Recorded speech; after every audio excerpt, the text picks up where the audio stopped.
حضرت امیر المؤمنین ایدہ اللہ تعالی فرماتے ہیں،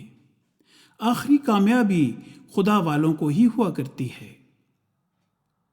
رہی مخالفتیں تو وہ الہی جماعتوں کی ہوتی ہیں اور ہوتی رہیں گی، اور یہی الہی جماعتوں کی نشانی ہے کہ ان کی مخالفتیں ہوتی ہیں۔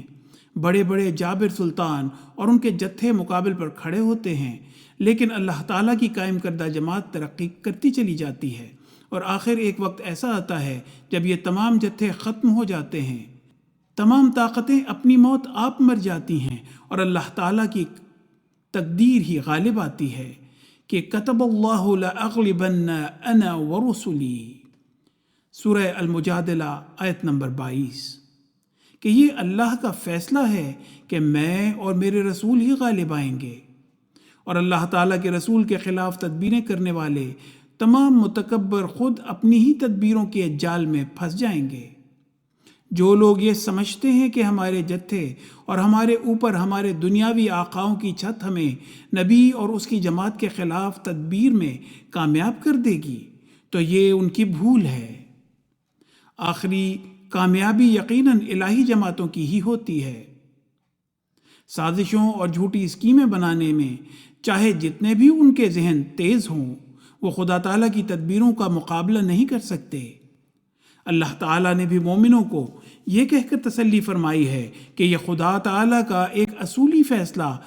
اور عمل ہے کہ وَلَا يَحِيقُ الْمَكْرُ السَّيِّئُ إِلَّا بِأَهْلِهِ، سورہ الفاتر آیت نمبر 44، کہ گندی اور ناپاک تدبیریں تو ان تدبیر کرنے والوں کے علاوہ کسی کو گھیرے میں نہیں لیتی، یعنی صرف وہی اس کے گھیرے میں آ جاتے ہیں۔ بے شک خدا تعالیٰ کے دوسرے قانون کے تحت قربانیوں کا دور بھی چلتا ہے، لیکن آخری کامیابی خدا والوں کی ہی ہوا کرتی ہے،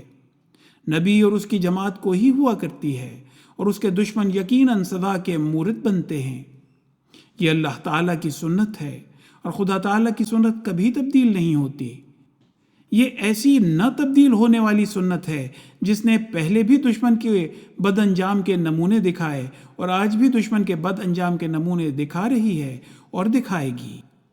مومنوں کے ایمان کی مضبوطی کے لیے اللہ تعالیٰ مختلف وقت میں ان تکبر کرنے والوں اور حق کے مخالفین کی تدبیروں اور کوششوں کی ناکامی کے چھوٹے چھوٹے نظارے دکھاتا رہتا ہے۔